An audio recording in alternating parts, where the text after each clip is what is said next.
for the ones that dare to doubt me. Here's to the ones that went there without me. To the friends that once cared about me. Why then are you scared to scout me? Leaf sprouting, I'm eating out, eat kraut, be sour than kids scream and pouting. Rerouting up in the mountain, shout, need a belief in the top 3. Pursue the few that renew me. Shoes be bigger than huge kangaroo's feet. Big news you lose just to prove me right. We fight and you try to bruise me. So why the name Mitch Darrell? Honestly, it took me a while to come up with a name for myself, because I guess growing up, it's like everyone wants to be cool, be a rapper, come up with their own like unique nickname. So the first thing I came up with was M Dizzle, M-Dizzle, because I thought I was cool. I was like, be M Dizzle, like Drizzy or Wheezy or whatever. And the first song I recorded, I was M Dizzle, and I got older, and I was like, I'm gonna get made fun of with this name. So I said, okay, I need to come up with something serious. My middle name's Darrell, and I thought, that's a unique name. It's my dad's middle name. And so I was like, I'll just go by Darrell. And then I started not liking that because I feel like I was kind of trying to act like a different person. Like, oh, Darrell, like, it sounds cooler, but it's not me. Like, I don't go by that. Okay. And so as I got older, people started calling me Mitch. My mom didn't like that because she's like, I didn't name you Mitch. Called you Mitch. I named you Mitchell for a reason. I'm like, I don't tell people to call me Mitch, they just do. Mm-hmm. And so I'm at a point where pretty much everyone calls me Mitch except for my mom and dad and sister. And so I was like, okay, well, I add Mitch, and then middle name's Darrell. Mm-hmm. So I was like, I just go by Mitch Darrell. I got the uniqueness of my middle name in there, mm-hmm. and then everyone calls me Mitch, so it's like me. I'm still having myself connected to that. It's my personality. Mitch is just me. So Mitch Darrell is me tied with the musical half of me. Well, then how do you feel your personality comes out in your music? I'm a very complex person. I guess I kind of have a lot of different aspects about me. Like, okay, some people know me as like quiet person. Like maybe in class I'll be like this quiet dude, doesn't really talk that much, doesn't raise a hand that much. But outside of class I'm pretty crazy. Like all my friends know I'm pretty weird. In public I'll just be dancing, singing, like saying random stuff.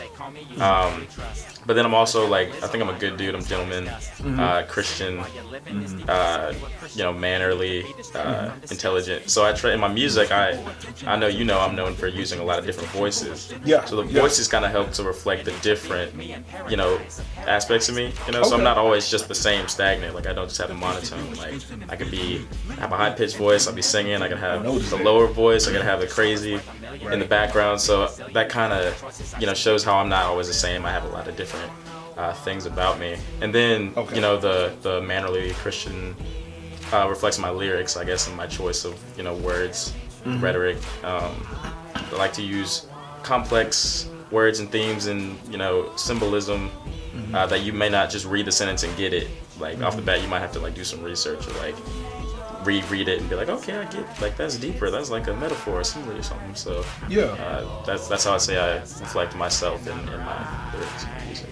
Are you nervous at all, people listening to you now? I mean, because once this comes out, I mean, this is in the world forever. Like seriously, like it's out there. Like, how do you, like, are you nervous at all about that? Have you thought about that? I am now. No, I'm kidding. No, honestly, it's something I hadn't thought about too much, but I did think about the aspect of how music and basically everything now is forever. Like if something's on the internet, it's going to be there forever. It's going to be out in the world forever.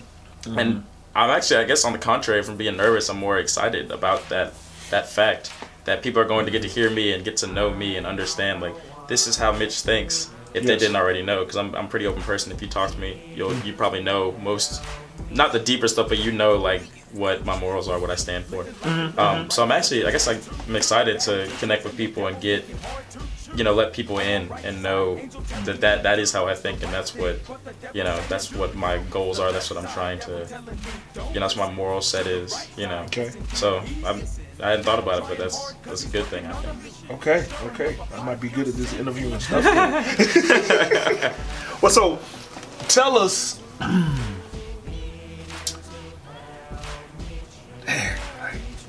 What do you want us to get from your record? So before I ask you about the record, because the next question is going to be about the album. Right. But what do you want people to get from Mitch Darrell and from this record? I just kind of see it as two different things because you're an individual that's evolving and growing. Your record is going to kind of be that stamp in time. You know what I'm saying? So like, what is it you want people to get from MD and then from this record? I guess for me, what I want people to get from MD and Mitch Darrell is that Mitch can make some music. And the reason I say that is because I've been told before that I get on one of my friends, Jenna, all the time. She's my best friend, honestly. Okay. But I used to sing all the time in high school, just kind of messing around on Instagram, making videos. And she told me I was terrible. So she'd be like, you need to stop singing. You're just not, stop singing, like stick to drumming. And I'm just like, ow. And honestly, it was kind of valid. Like I really don't think I was that good of a singer in high school. I just kind of messed around. But I used to try to make little songs here and there, and I wasn't, super serious, but I guess I wasn't very good. And so now that I'm actually have the opportunity and the things around me to make better music, and I think I've improved, I think I can actually make some music. So I want people to know that like I have that talent, like I can make music, I can sing, I can turn poetry into rapping, so that's what I want them to get from me. And then from the album, there's a few things. I want people to get to know part of my story and why I am the way I am, which is shown in some of the tracks, like the last track. It's kind of like poetry. After that, Colorless African, which is specifically referring to me. And then I want people to get some of the deeper message in there about race and about how, there's different viewpoints. Like, there's black people that think that all white people hate black people. There's white people that think that black people hate white people. Right. I have a lot of both, race friends. Sure. And so I like getting the perspective out to both of my sets of friends that, there's a lot of good white people that like us. Like, I have a lot of white friends. And then get to white people, like, black people don't hate y'all. Like, we're not all afraid of y'all. Like, we're, what I'm saying? Yes. So that's one of the deeper things. I want people to get, religiously, how I am religiously and what it's like being in that journey with God, like trying, it's kind of hard sometimes, like it's not super easy being a Christian. Right. You'll hit hard spots and it'll be, struggle, but you have family and friends to help you. Just different things like that, uplifting messages, while also being honest and talking about struggle. Okay. But that from the album, I think those are some of the main themes. Doubt me. Here's to the ones that went there without me. To the friends that once cared about me. Why then are you scared to scout me? Leaf sprouting, I'm eating out, eat kraut, be sour than kids scream and pouting.